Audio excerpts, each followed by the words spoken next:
Hey guys, so this is my review for Vampire Diaries episode 19, Heart of Darkness. So the episode starts off, Alaric is being kept in the Salvatore cellar until his alter ego decides to reveal himself so that Stefan could ask him where he hid the other stake that could kill an original because they have no idea where it is. So, um, as he's being kept in the cellar, Elena comes by and gives him some food and his clothes and some books to keep him occupied until his alter ego decides to pop up and be like, "Hey!" And that's when Elena tells him that while Stefan is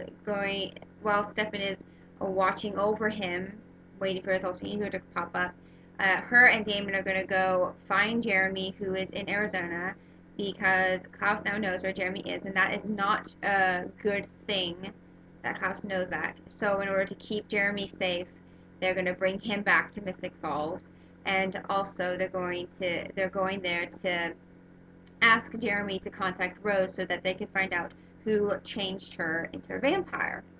Um, and the way that Elena is telling Alaric this, it sounds very. She is basically waiting for him to be like, "No, you shouldn't do that because you and Damon should not go out together, and do this." And but he's not. He's actually surprised that Stefan is allowing this, and that's when we found out, oh, it's Stefan's idea, because he, as we know from the last episode before the dreadful hiatus, that Stefan believes that Elena has unresolved feelings for Damon, which she does, and she's just in complete and total denial throughout this whole episode. Let me tell you, I was screaming at my TV. Well, not my TV, I was at my grandmother's house, but that's a whole nother thing. I was screaming at my grandmother's TV the whole time. And this is going on because it was just bugging the crap out of me. Anyways, I digress. Soralaric is obviously doesn't really have an opinion on this, and I guess his way of thinking is like, well, you should go off and figure it out. And that's Elena's take on it. This is why she's going on this trip with Damon, so she can figure out and in her mind how she feels for Damon and stuff like that. So, so her and so blah blah blah. I don't know. I was going so well, and then I just lost track. So her and Damon get a rain pact and they're going. And it turns out instead of taking a road trip like I thought they were going to do, they took an airplane, which was kind of disappointing to me because I was really hoping for some, road trip talk and stuff from season one. Oh my god, I loved season one when they were in the car and stuff. I love road trip conversations, but no, they took a first class trip to Arizona on an airplane, so I was kind of a little PO'd at that, but hey, whatever. That saves screen time. I guess that would have made the episode a lot longer and things would have been cut out. So I'm kind of sad but glad that that didn't happen. Anyway, so Stefan is so as of right now, Klaus does not know that Alaric is the one that is preventing them from getting this stake. In fact, he doesn't even know that they're having this trouble finding the last stake that could kill him and his family and the rest of his family. So Stefan is hoping that he could get Alaric's alter ego to come out before Klaus comes by and is like, "Hey, where's the stake?" Da da da da. So Damon and Elena leave to go to Arizona. Stefan tells Elena good luck, and they go. And meanwhile, at Mystic Falls High, everyone is preparing for the decade dance. And Caroline, I guess, originally wanted the theme to be the 1970s. But Rebekah jumps in and changes it to the 1920s, which I have no problem with that because I loved, as you guys all know, I love the 1920s episode that they had. So this is completely a-okay with me. Caroline doesn't agree with this, so her and Rebekah start to fight and argue and stuff. And Matt isn't caught in the middle, but he is kind of like a bystander. He is kind of a part of it because he agreed with Rebekah when she presented the idea to, I guess, the dance group thing, whatever. Um, And he said, well, I think the 1920s is cooler than the 1970s. Caroline is really pissed off now, so she's like, fine, just fine. So she just leaves. Matt follows her, and that's when we realize this whole fight was a ruse in order to get Rebekah to think that Caroline was really generally pissed off, and so that Caroline could have and a day to find Tyler, as we very quickly find out. Um, uh, so that's the thing that happens. I don't really understand why that they would have to pitch a fake fight with Rebekah in order to go and talk to Tyler, or for Caroline to go do that, go find Tyler, or go meet Tyler, or whatever. You know what I mean? I didn't really understand that part of it. But then again, I kind of do, because if Rebekah finds out that Caroline is going to go find Tyler, then Rebekah's going to kind of go tell Klaus, and then Klaus is going to go find Tyler, and So again, yeah, think things through, Emily. Think things through. So I'm gonna talk about. I'm gonna try and shorten my opinion on the whole Caroline Tyler reunion rendezvous dealio right now, really quickly. I'm just gonna say, out of everything in this episode, I felt that this was the only thing that really brought down this episode. I felt it was completely random how Caroline just was walking in the woods, then all of a sudden, bam, Tyler's right behind her, and then they don't even really say anything. All he says is, I really missed you, and then they just start making out, and then that leads them into the old slave chamber prison cellar thing where they start to have sex and stuff. And I felt it was just really random. It didn't really it didn't even fit the feel of the episode. It felt really thrown together, like, I don't know, like it was last minute, kind of a last minute idea from the writers, like, like, okay, we have a Delena kiss makeout scene. Okay, we have some violence. We have some suspense. We have evil Alaric rearing its ugly head. Hey, let's throw in some Tyler and Caroline, voodoo in there. No, voodoo, I don't know, voodoo. That doesn't even make sense. Anyway, you get the gist. I don't know. It just felt like the only reason that was in there it was to please there's a certain audience. Now I'm gonna I was a forward shipper for a very long time, but this just didn't. I don't know. It just felt wrong to me. One, because I love Klaus so much, and it did feel kind of like gross. I just couldn't. I was really pissed off at Caroline for doing this to Klaus, even though they haven't done anything, like they haven't kissed, or really they've only danced together and they've talked a little bit together. You know what I mean? But I did feel like she was betraying him in some way, and it just didn't feel. It wasn't romantic. It was just kind of thrown together and weird. And then as they were laying together after they were done having sex, she tells him about the bloodline and how if Damon and Stefan and Elena find out that they're not descended from Klaus, that they're going to kill Klaus, and it doesn't matter that Klaus changed you, Tyler. They don't care. They're going to kill him, because if they kill him, their problems will be solved, or so they think. Frankly, I don't think their problems will be solved. So yeah, I don't know. It just felt weird. I didn't like it. The only upside to that whole part was at the end of the episode where Tyler finds the drawing that Klaus drew Caroline.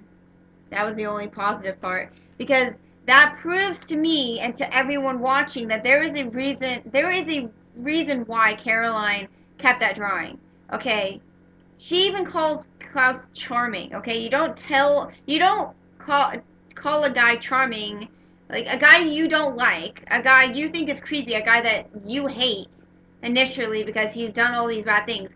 You don't call a guy that you hate charming. Okay, that just doesn't make sense. There is a reason why she kept that drawing. It's because she may not love him, and she may not, like him. She probably does like him, but she's starting to like feel like, okay, well, this guy may not be as bad as I thought he was. Because if you think about it, Caroline's never really had a encounter with Klaus before this season. She's never really had a conversation with him. She's only known him from what other people have told him. So and that was the only part I liked because Tyler got jealous and I was just like, take that, Tyler. Klaus and Caroline forever. Like, seriously, there needs to be a kiss. I don't care. They don't even need to have sex. They don't even need to be boyfriend or girlfriend. Can they at least just kiss? They just kiss. They just need to kiss. That's all I care about. If they kiss, that'd be fine. Okay. So that is my spiel. I'm sorry if I took too long, but I just needed to get that off my chest. I'm sorry if you disagree with me on the whole Tyler Caroline little moment there, but those are my feelings, and yeah. So let's get back on track, shall we? So Damon and Elena are in Arizona, and they found Jeremy, and Damon tells Jeremy that he needs to contact Rose in order to find out who changed her into a vampire, like I said a few minutes ago. And Jeremy says, well, I don't know Rose, I can't communicate with her because I don't know her. And Elena's like, don't worry, well, Damon knows Rose, so that's probably the connection, so you don't have to worry about that. And that's when Cole comes in, and Cole tries to basically beat up Damon, and Damon quickly overpowers Cole. And now I know on Tumblr a lot of people were really PO'd at that continuity, because as we all know, older vampires are much stronger than our vampires, because our vampires are only like 100 and something years old. Cole is like 1,000 whatever plus years old, so he's going to be stronger than Damon by a lot. In my opinion, I just think that maybe Damon caught him off guard, because it looked like to me, because I've rewatched that episode so many times, it just looks like he caught Cole off guard. So you can't really help that. And another thing, Cole has been in a casket for a lot longer, I think, so we've been told, than his other siblings.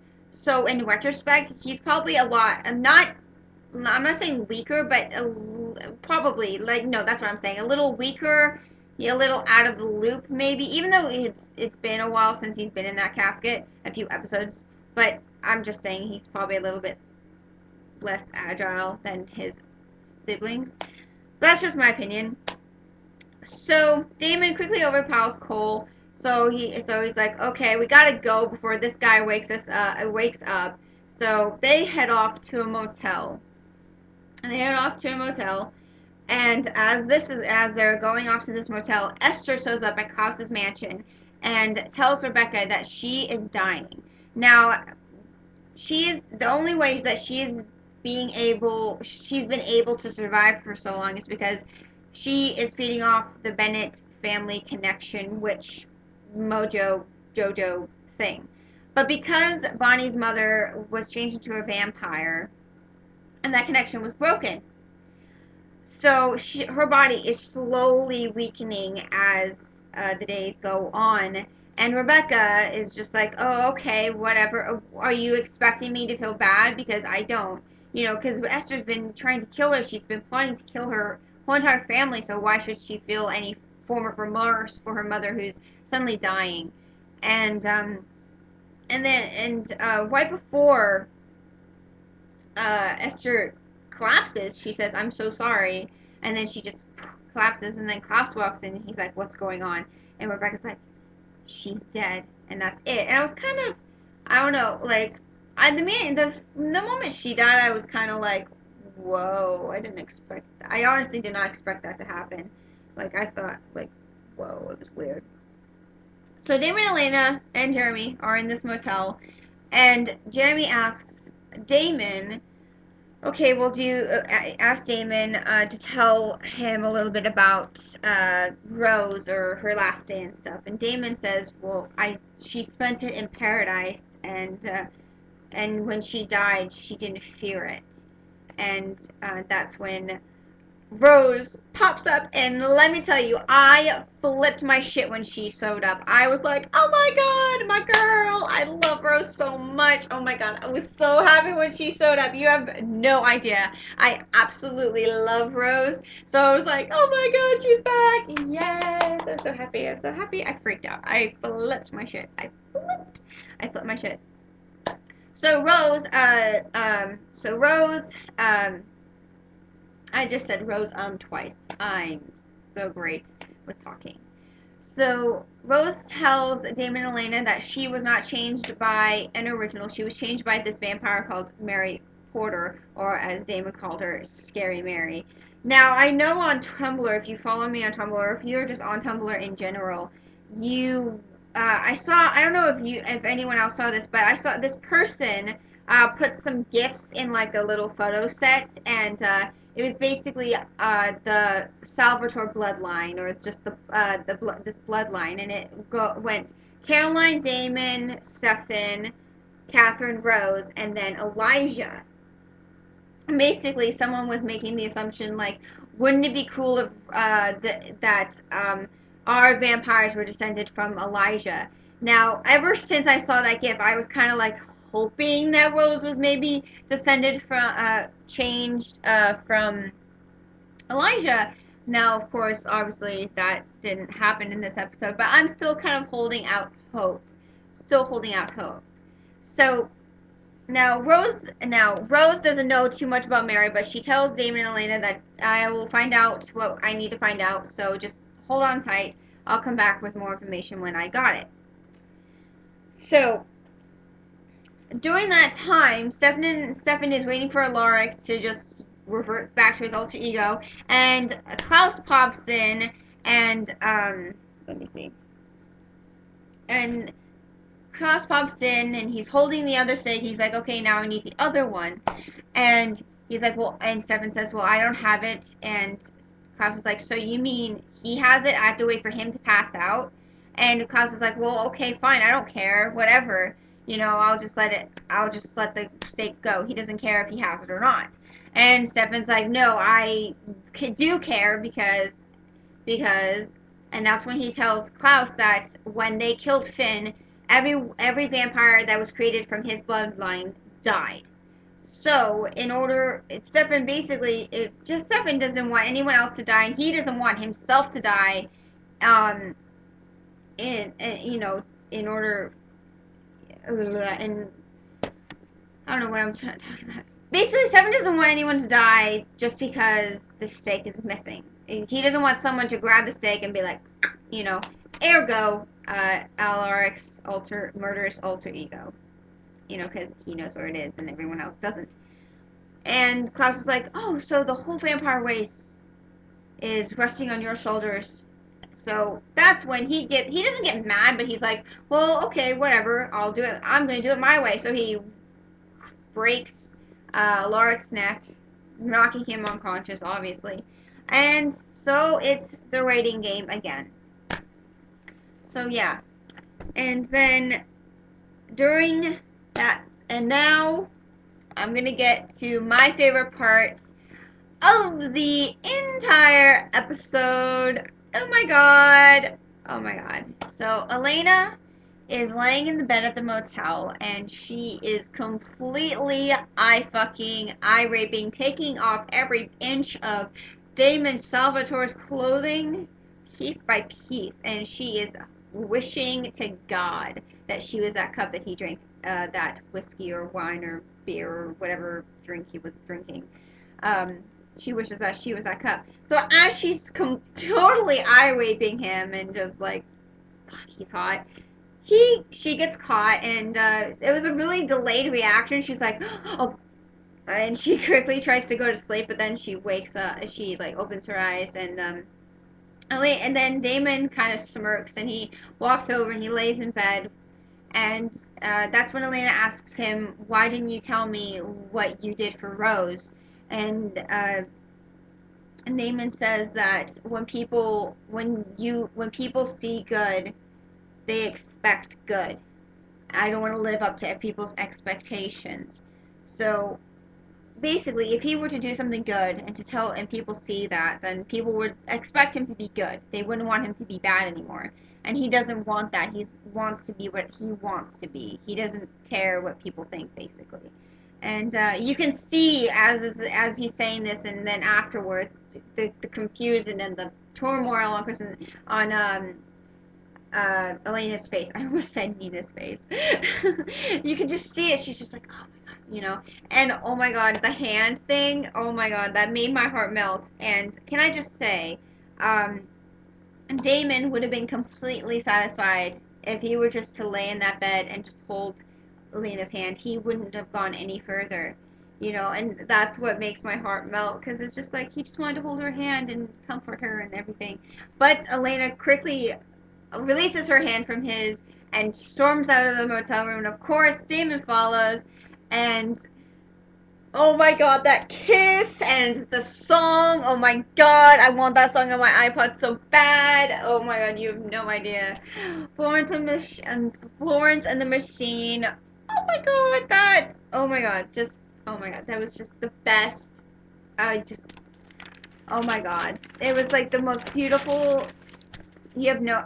Delena, people, seriously, oh my god, when she ran and just kissed him. Oh my god, oh my god, oh my god. That completely makes up for the cock blockingness of the last episode when they gave us that dream sequence. Oh my god, that made up for it. That completely made up for it. But it was then dashed by Jeremy, the biggest cockblocker of them all. Last week, the TVD wires were our cock blockers. Now it's Jeremy Gilbert. Thanks a lot.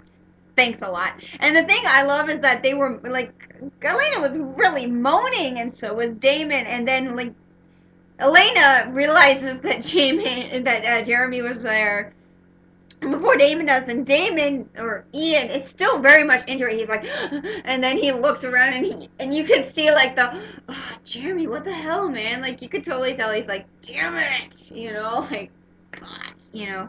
So, and Jeremy, because he cockblocks them because he has a reason.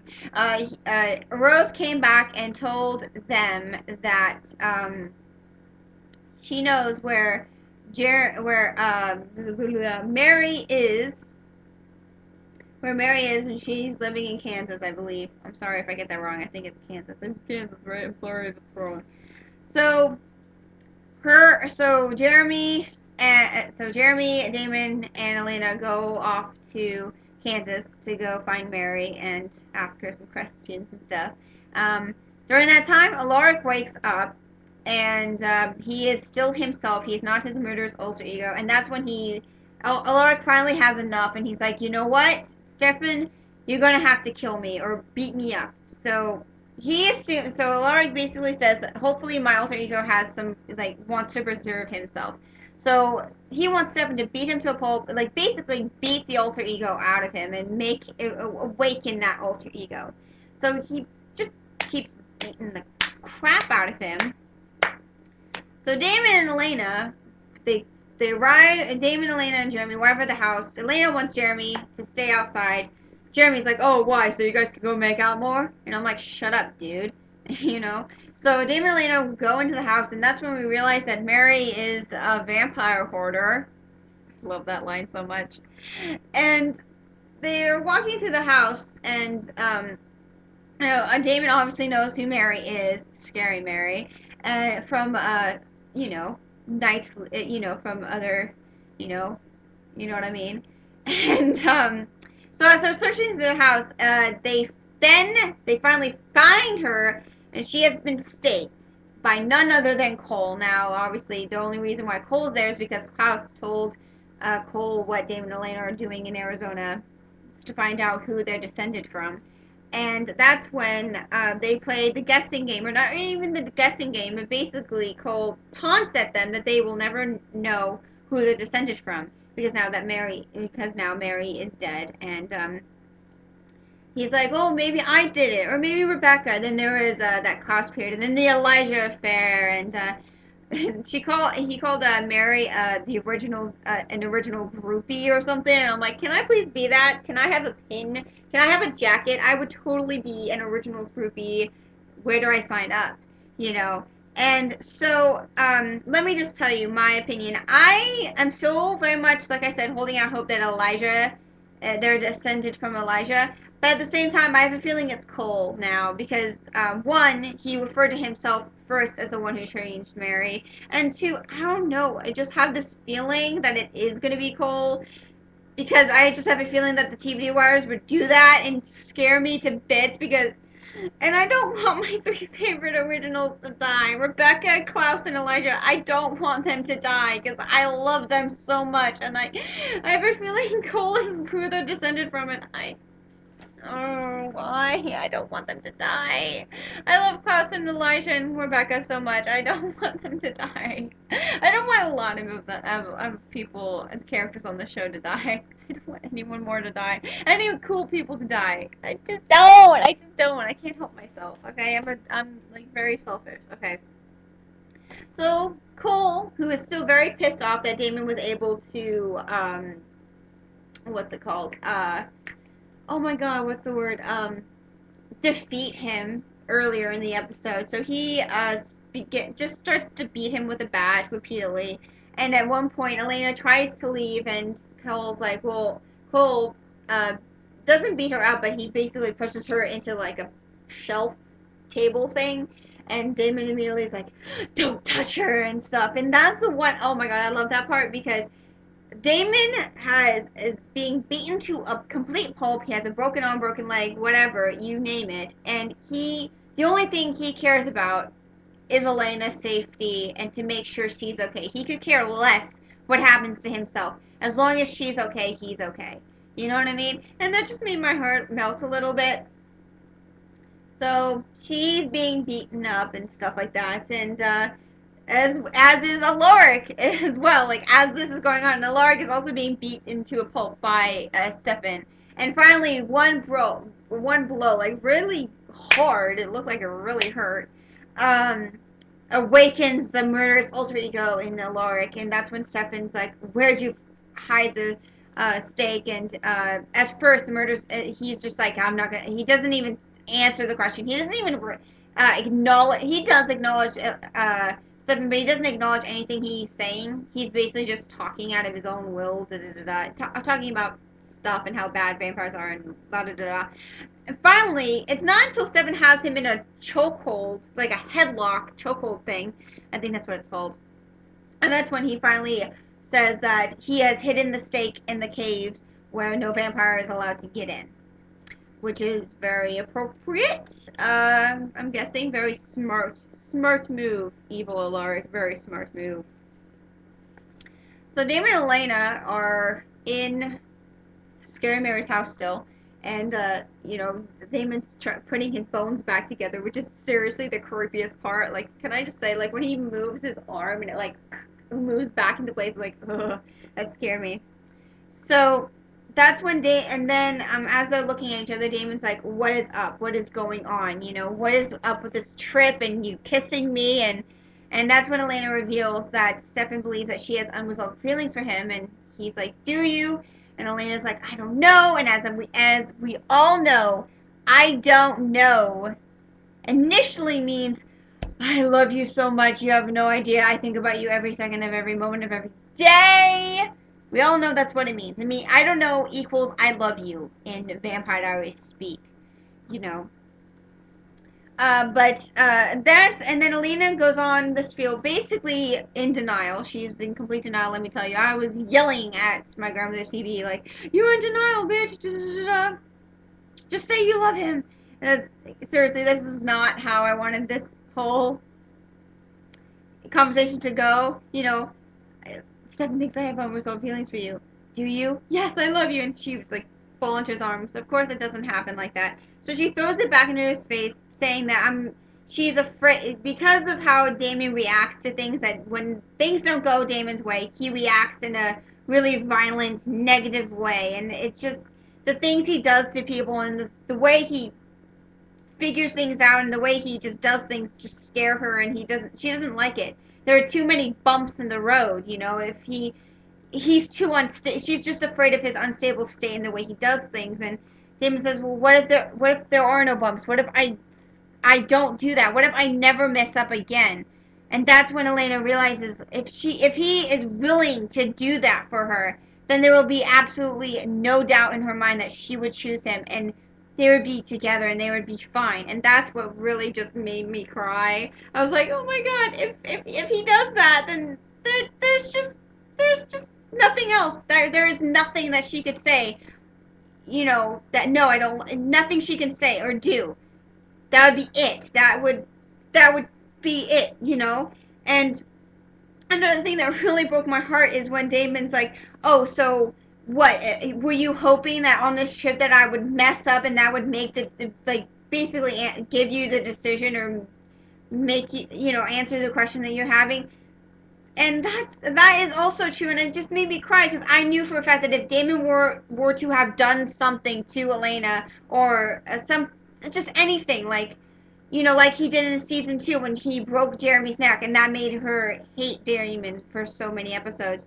If he would have done something to hurt her or done something to someone she loved that, you know, she would that would have made her decision. That would have been like, okay, well, I can't be with him because he does these random acts of violence. I can't deal with this and stuff.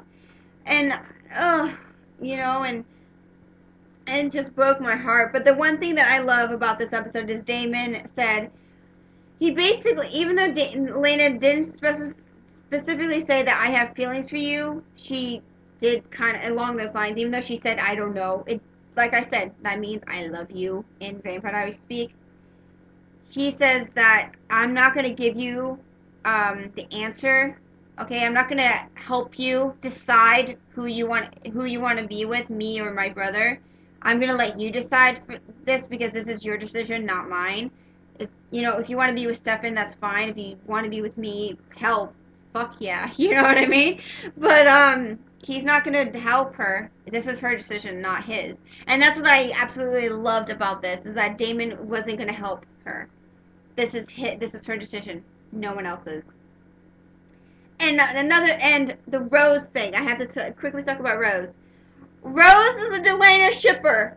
Oh my God! Can I just get a hallelujah? There is a reason I loved her. I mean, I love Rose for many, many reasons, but seriously, I'm rooting for you and Elena. Holy fucking shit. Fuck yeah, girl. Can you imagine now? Just imagine for a second. Lexi is Team Stelena, obviously. Rose is Team Delena. Can you just imagine in the afterlife them and her and Lexi having shipper wars in the afterlife? Can you just picture it for a second? Just picture it, okay? You got it? You see it? You see it? Oh, epicness. That's all I see. That is all I see is epicness. That is all I see. Can you just so Rose tells Jeremy, and she knows that Jeremy wants to try to stop these feelings that Elena is obviously having for Damon because he wants to protect his sister. But Rose tells him, "You're too young. You don't see what I see." Not Elena changes Damon and makes him a better person and shows him that it is okay to be good, and she brings out the humanity in him that he has laid dormant for so many years since he became a vampire. And he put up those barriers so he wouldn't be hurt like Catherine hurt him or everyone else in his life that has hurt him before, you know. And not only does Elena change Damon, Damon changes her. He challenges her. He excites her, and he, you know, makes her think things that she never really thought before, and changes her beliefs and changes her opinions on her life and everything.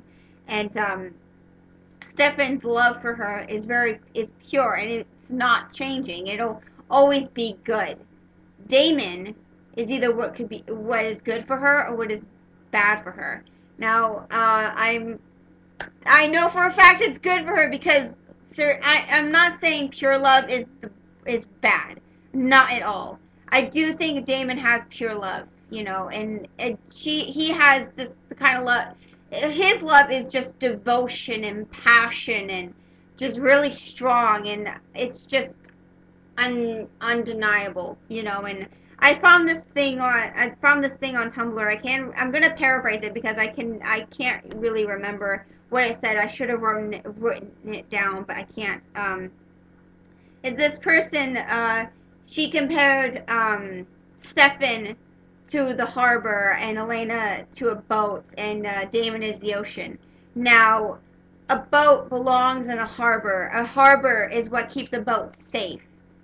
But that is not where a boat belongs. A boat belongs in the ocean to go out on adventures and to seek new things and to enjoy things and to embrace what is out there.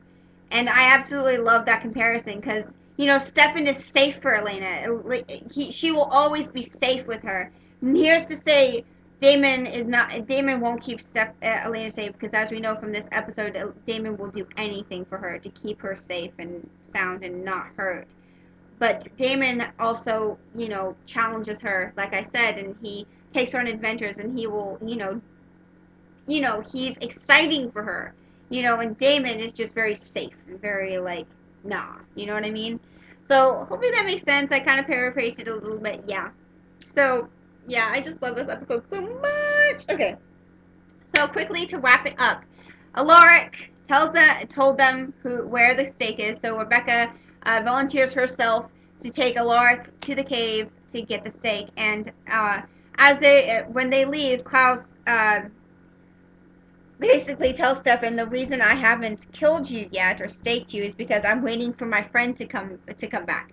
His friend, meaning Rippa, Stefan. Rippa. Oh my god, I love that. And that kind of broke my heart because it just shows that Klaus is waiting. He's looking for family. He's looking for a place to belong and a person to like be with, not like, you know what I mean? You know what I mean? Like, because his family he wanted to bring his family together initially, but that obviously can't happen because his mom is out to kill him and his siblings, and Finn has died, and Elijah is off doing God knows what, and Elijah needs to come back. I miss my Elijah. I miss my Elijah. Elijah, come back. I love you. But yeah, that did break my heart when he was talking to Stefan and saying that he misses his friend and he wants his friend to come back, and it was really sad. I miss the Cleflin bromance. Come on, I love that bromance. It was awesome. So Alaric and Rebekah are in the cave. Alaric grabs the stake, and Rebekah is waiting by the entrance of the cave, or that part of the cave, not the actual. You know what I mean. So he has the stake, and that's when he starts to crack a deal with Rebekah. He says, "I only have one stake. If I can make sure, I will." I don't know what it's called. What does he say? He's like, "I will make sure you're not the one to die." And Rebekah's like, "Tedious, but the only problem is I don't want one of them to die. I want all of them to die."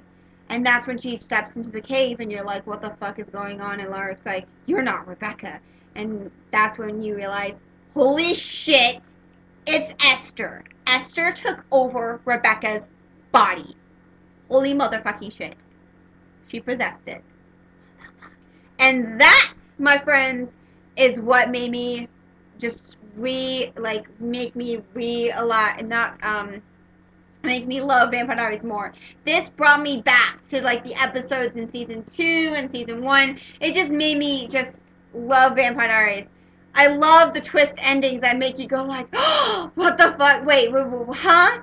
That I love when you are watching it and you're like, wait, what? Huh? And then you're just like watching it slack-jawed, and then you have to go back, like rewind it and be like, wait, go back.